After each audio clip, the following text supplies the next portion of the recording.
Wow. Kirill Kaprizov signs the long-term deal finally. Minnesota Wild fans can settle down. They don't have to stress as much. Wow. Huge, massive news. With all the RFAs that are still unsigned, Kaprizov gets locked up to a 5-year deal. If you're on the replay, hit the subscribe button, drop a like. Massive news out of the NHL. Wild fans, where are you at? Woo! Massive news. All right. We're going to talk about it. I'm just going to notify Twitter, Discord, all of that. But obviously, this is not small news. This is fairly big. And Wild fans have been stressed about it, whether it was going to be a situation where he goes to the KHL again, or a situation where it was just going to be a 1-year deal, or a situation where this guy was going to be one of the highest paid in the league at max term. But did he want term? Well, 5 years for Kaprizov, not bad at all. I think it's enough to say, wow, our window is in 3, 4, 5 years. Like, maybe not this year. I think the Wild are getting there. Obviously, they need their center. I mean, I think that's the big thing. Obviously, you're relying a lot on Eriksson Ek, and you're waiting for Rossi to come in hot. But I think locking in Kaprizov at 5 years is enough to say, okay, this guy's here for the now at a reasonable cap hit. We're going to bring it up. $9 million per year. $9 million per year, which is not bad at all. If Kaprizov can get even better, like look at his production last year. If he can just do that consistently and get even better, $9 million for Kaprizov, that's such a. I want to call it a steal, to be honest, because if he gets better from last year, it's going to be a steal. It is going to 100% be a steal. So I want to hear all your guys' thoughts. Let's bring up chat here. Zachary says, I'm excited for hockey. Congrats, Minnesota Wild fans. Culver's excited. Well, Brian, here's the thing. It's a good bet. Like I said, I'm not immediately calling it one of the better deals in the league or any of that, but it's a good bet. I'm saying it has good steal potential. It's a good, like, here's the thing. It's a big number. It's a big number, but this is the guy that should be the franchise piece. And I confidently believe that he is a massive piece to a potential Wild Cup run or playoff run coming up in the next few years.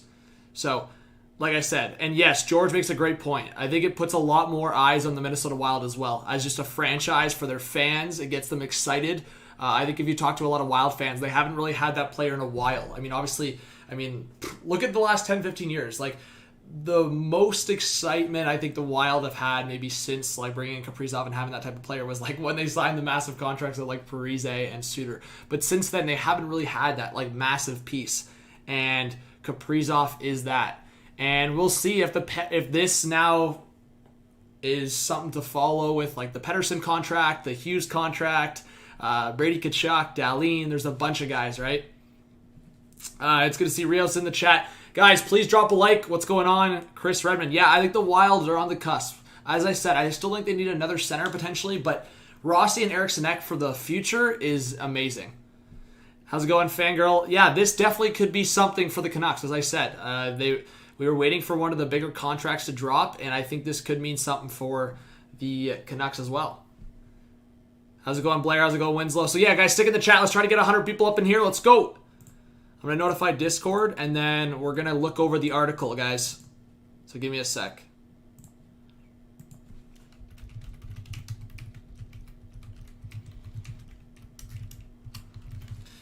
But in the chat right now, guys, 5 years for Kaprizov, $9 million per, W or L? In the perspective of the Minnesota Wild, is this a W or an L?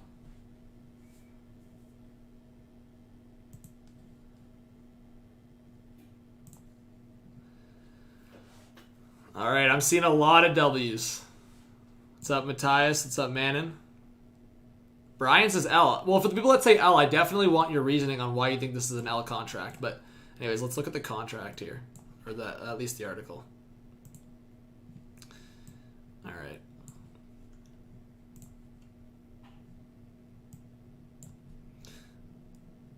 Oh, wait, I'm not logged in. Will it show the article if I'm not logged in? Okay, let me just log in. But, yeah, because I want to read this article. Okay, here we go. Blessed. And I'll look at chat through, we won't go through all of it, but just a little bit of the article. Hey, big shouts to The Athletic. You guys should lock her up. What's up, Ryan? Ian's got to respect other people's opinions for sure. Come on, Ian.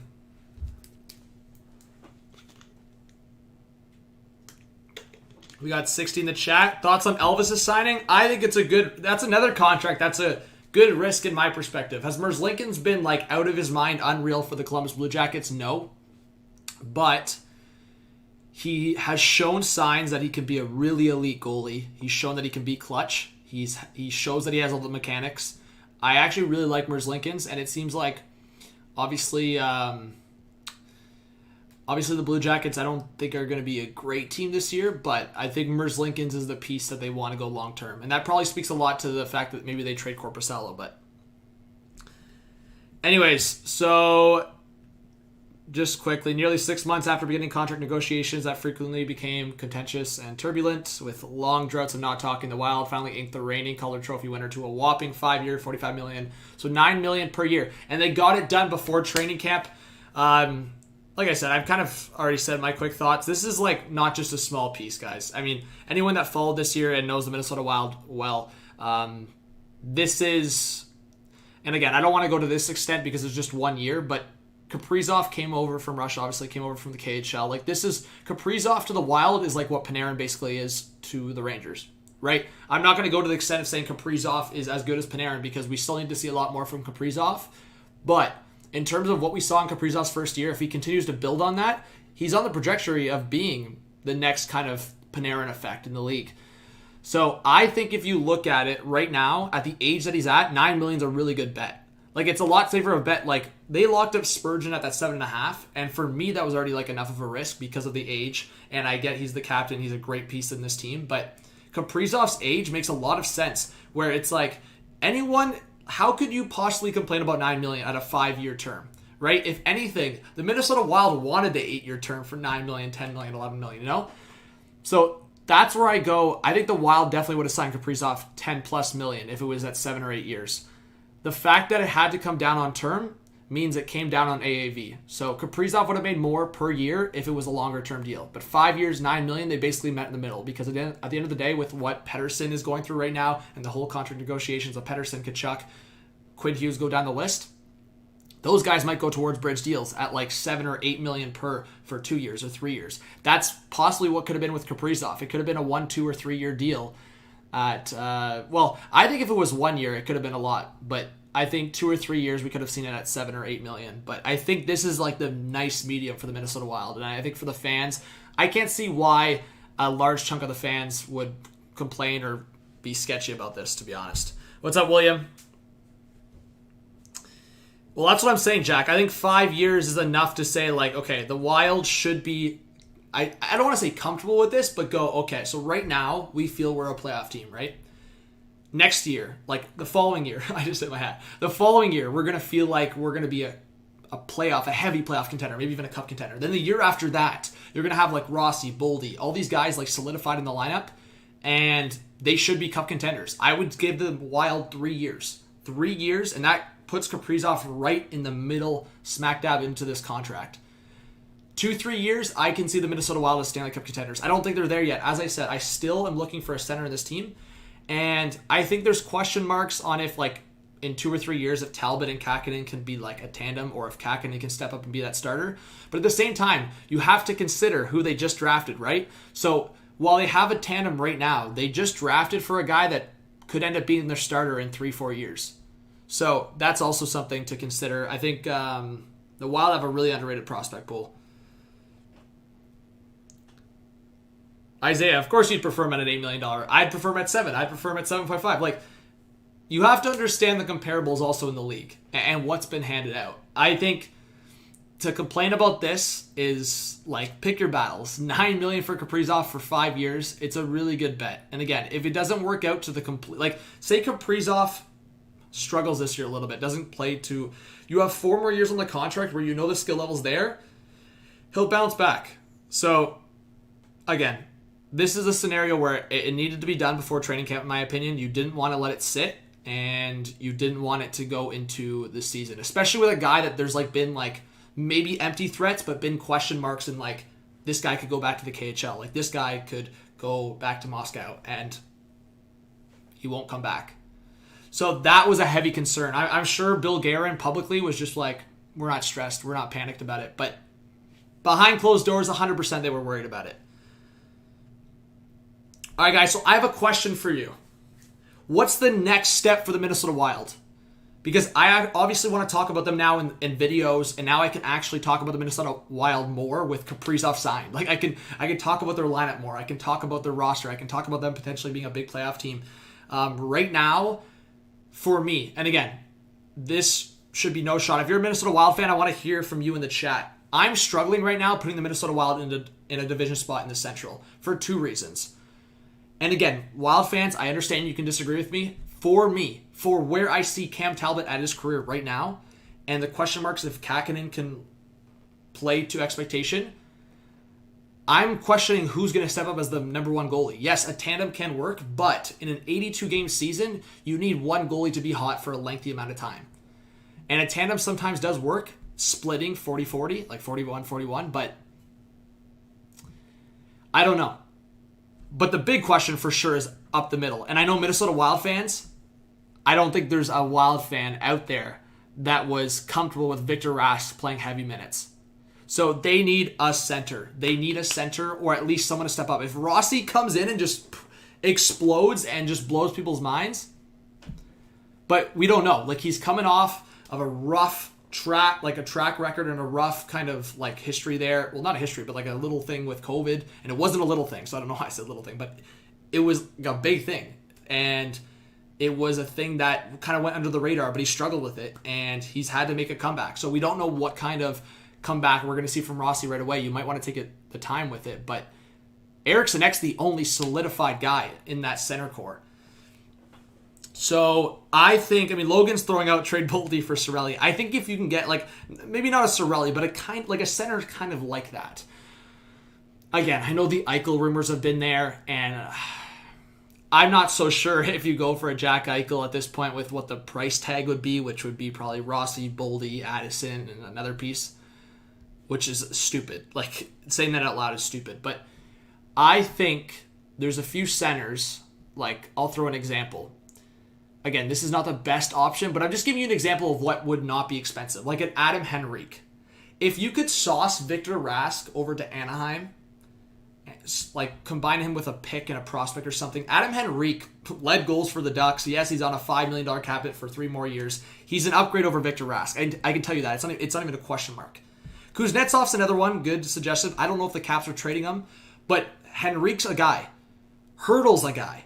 Again, it's in the same conference, but not in the same division. Hurdle, if you could get Hurdle and sign him long-term, and then you think about that, where Hurdle can play on the wing, and then when Rossi's ready, Hurdle can play on the wing of one of Rossi and Eriksson Ek, that's disgusting. Ryan Strome's another option. Dylan Strome's another option. I'm throwing a bunch of options out there, but you need one of those guys. A guy that can play like second, third line, or even top line, and let Eriksson Ek play tougher matchups on a second line unit, but that's where I'm thinking right now. And again, we have 115 in the chat right now, guys. Thank you so much for over 100 live in the chat right now. Please hit that subscribe button if you haven't yet. We're trying to get to 40.5K soon. We're like 15 away. And yeah, just hit the subscribe, drop a like. Definitely leave your thoughts in the live chat. I'm going to read a bunch of them. Well, Brady, you can make a trade, buddy. You can trade Victor Rask. You can trade another forward. You can trade one of the D-man. You can trade Dumba. I'm not saying to trade Dumba, but what I'm saying is you can trade Victor Rask, and that clears some cap right there. So guys, always keep in mind when you say this team doesn't have cap, like people say it always about like the Leafs or the Penguins, like you can create cap. It's called trading a player away that has that cap hit and then bringing the other guy in. Victor Rask doesn't... Ray, bro, I understand that Victor Rask doesn't have value. I just said that. I don't know if you just popped into the chat. I just said that. I'm talking about in terms of sending cap the other way. You would obviously have to attach. You would obviously have to attach a lot if you're getting a Hurdle. But I was talking about a Henrique situation where you trade a draft pick and a prospect, and the Ducks have been saying they kind of want to get rid of Henrique's contract anyway. So it's not like you have to pay much. That was the example I think is actually realistic. But yeah, obviously Victor Rask is not good at this point. To be blunt. Cool says Minnesota is going to be in cap hell with Parise and Suter buyouts. Oh yeah, well, yes, keep in mind, while I'm saying that the Wild's window is coming up here in the next couple of years, like, those cap hits are going to be rough on them, 100%. But that's where I'm saying Rossi being on his entry-level deal, Boldy being on his entry-level deal, those guys, it's going to be huge because those two are going to be massive pieces in the top 6 or top 9, and they're going to be on entry-level deals. 2 guys combined for about 1.6, 1.8 mil, right? Which a lot of teams are paying just for that for a fourth-line player. So that's going to be massive for the Minnesota Wild in the next couple of years and trying to contend. Yeah, Kuzadinov, I know Wild fans have been really high on him, so another good name. Okay, all good, Ray, bro.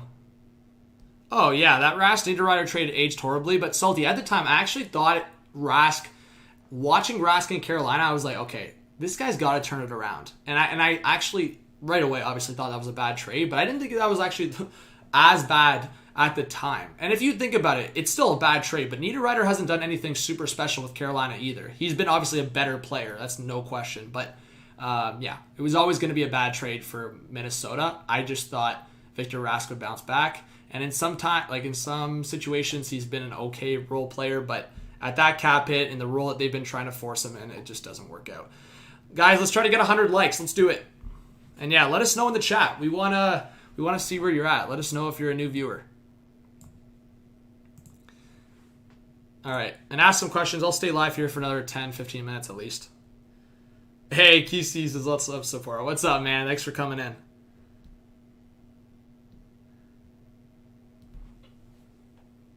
Yeah, Ribber, I agree.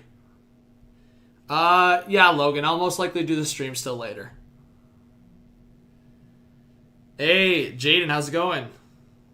What's up, Joey? Ryder, you just liked, thank you so much. How's it going, pro gamers? Yes, hit that like button. Let's go. Man, it's good to see 120 people in the chat. Cooper says, yeah, ask me questions like this. What Cooper's saying. What teams are you most interested in seeing in preseason, normal season this year? So yeah, to start and in preseason, this is an interesting one, but the Penguins. I'll be keeping an eye on the Penguins a lot because they have no Crosby to start the year, no Malkin. They're going to have to fill the holes. We're going to have to see a lot of Jeff Carter, Teddy Bluger, guys like that, Lavery, and the goaltending situation is a massive question mark in Pittsburgh. So that's one. Philly's another one for a completely different reason. They have a bunch of additions. They have Atkinson. They have Ryan Ellis. They have Ristolainen. So guys like that, I'm always looking at a team that has a bunch of new additions. And I'll be looking for Kotkaniemi in Carolina for sure. Outside of that, I'll obviously just be following the RFA situations, the Eichel situation, Buffalo. And outside of that, I'll obviously be following the Leafs. And yeah, I'm also very intrigued to see how the Rangers young guys step up and start the year. So those are a few teams. And then I'll be following the Canucks are another interesting one because they have 2 RFAs, so 2 massive RFAs. Matthew says, hi John, nice to see Kaprizov sign. Can't wait for the start of the season. Hey, me as well, Matthew. I'll be streaming a lot, man. I'll be streaming tonight at about 9 p.m. Eastern time. And yeah, I'll be talking a lot about different things, but fantasy hockey is one of them. So if you guys are interested in fantasy hockey, show up to the stream tonight. If you're interested in my streaming schedule, what I'm going to be doing for streams, join tonight. And I'll also be talking about a bunch of the RFAs. I'm talking about the RFAs in this one as well, but who do I think is the next RFA that signs? Great question, Richard.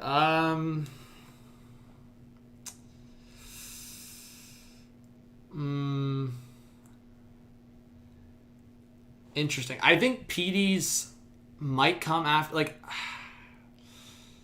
I'm going to say I don't think it's Dahlin. I think it probably is between Robert Thomas, Tkachuk, and PD. I'd probably say, because, yeah, Kaprizov, winger. I'll say Tkachuk or Robert Thomas next. Maybe Pettersson. But I'm also thinking, I feel like it's such a tough turnaround to, Kaprizov signed, so here comes Pettersson. But it's Pettersson and Quinn Hughes in Vancouver. And for me, they're both training in Michigan right now. So for me, I think both of those signings will maybe drop at the same time. So that's why I'm leaning towards maybe Tkachuk and Robert Thomas. Anthony, a while. Like, the next 3 years to pay Suter and Parise is really rough. Like, next year and the year after is a lot. Yeah, it's pretty stupid. It's a lot. Yeah, man, and the Tkachuk negotiations weren't going well, but all of the negotiations weren't going well. Like, as of a couple weeks ago, the Kaprizov negotiations weren't going well, and then as of like earlier, there was an update saying that they got closer, and then now, of course, it's signed. Yeah, Joey, 5 years and $9 million. $9 million per. What's up, Roman? What do I think of the Oilers roster? Ryder, guys, make sure. I've been making videos for a lot of the teams. So, Ryder, go check out my Oilers video. I made it a couple weeks ago. I like the Oilers improvements, I'll say, but at the price tags that some of those additions were, like, I'm not super impressed with it, but I think if someone asked me, did the Oilers get better? Yeah, they got better in a few areas. So, again, they didn't improve goaltending, and that's where I think they took the biggest L, because that was their biggest need, I think. Well, I think they needed forward depth, and their defense needed to get better. Their goaltending was, for me, I mean, Mike Smith at that age, you're putting a lot of eggs in one basket, hoping Mike Smith repeats what he did last year. CMH. I didn't make a Blue Jackets video yet for a couple of reasons. One, because I wanted to wait to make a video about the Blue Jackets until I saw, like, Chinnikov and Sillinger and some of those guys to see if they make the team. But also for a bit there, I thought the Blue Jackets were going to make a trade for Eichel potentially, so I was trying to wait. But the Jackets are definitely one of the teams I want to talk about coming up. Again, I think some of the teams I might not necessarily make like a structured lineup prediction video, but just like a certain video going like, oh, this is how I feel about the Blue Jackets, or like a take about the Blue Jackets, something like that. So we'll see. I might make a lineup prediction for them or just make a video in general, so look out for it. And yeah, guys, always DM me or suggest videos in the comments if you want. Blair, I might make a video on that, but if I throw a goalie out there, Carter Hart should bounce back this year. Oh shit, Roman. Timmy, you're feeling a sophomore slump for Kaprizov? Yeah, I know a couple people have said that. I could see him not having as good of a year, but Kaprizov's so good that even if it's like not as good of a year, I still think he's going to be top notch. Elvis did get paid. Yeah, definitely a risk for the Blue Jackets, but I don't mind it. I think it's a decent bet. All right, guys, a few more questions, and then I'm going to end stream. But ask me any questions if you want on Kaprizov right now. I'm going to do quick fire answering, and then I'm going to end in like max 5 minutes. Gunther does look nasty. Hey, there you go, fangirl. Yeah, I really appreciate the support, and that's awesome that you're supporting other YouTubers. Tkachuk. I say Tkachuk. I feel like that's the proper way to pronounce it. Do I think the contract was too long? Nope. Like I said, I think personally, if you were able to go longer, you go longer. But Kaprizov obviously didn't want to go 7 or 8 years. He didn't. So 5 years is a healthy medium, and what they wanted, Kaprizov wanted. 5 years is a good amount. Most likely RFA to miss the start of the season.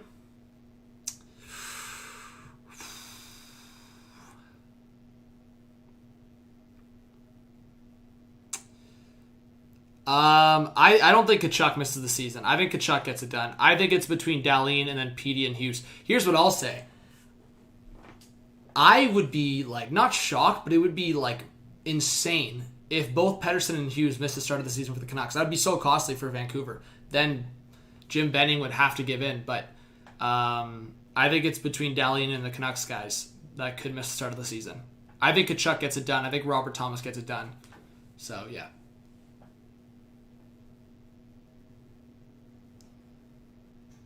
We'll see, Nevin. I mean, Nevin, I don't think this is overpaid based on what Kaprizov just did, guys. I mean, look how other people in the league are getting paid. Like, Kaprizov for $9 million for what he just did. As I said, if he can repeat what he did last year and even a little bit better down the line, this contract is 110% worth it. There's no question about it.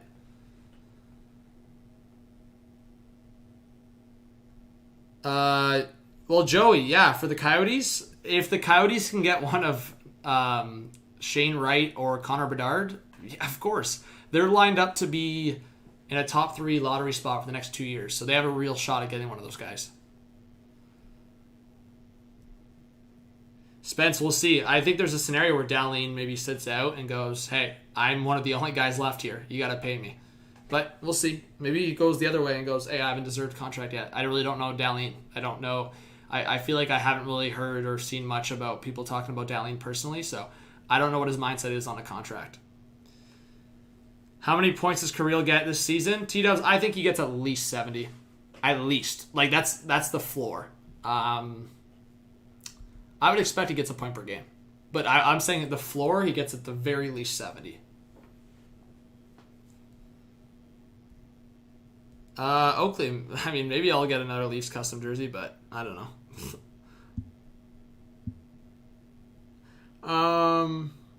Hockey card video? I don't know about that. Maybe on a stream or something. I've done it before. What's up, Caden? All right, guys. You guys can post a comment after this stream is uploaded, or you can just DM me on Twitter or Instagram, Hot Take Hockey. I'll just pull it up, guys. A little plug here. Oh, shit. Let's see.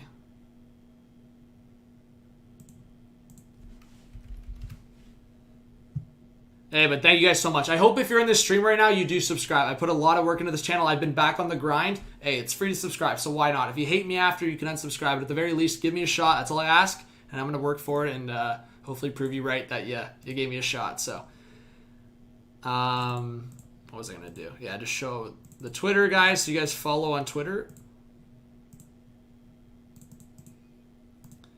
Bro, Twitter's being mad sketchy right now. All right, here we go. All right, guys, there's my Twitter. Go follow on Twitter. I'm a lot more interactive these days. All right, guys, I'll be streaming in a couple hours. I'll be back live like probably 9:15 Eastern time. I'm going to post like at least 1 or 2 videos from now until then.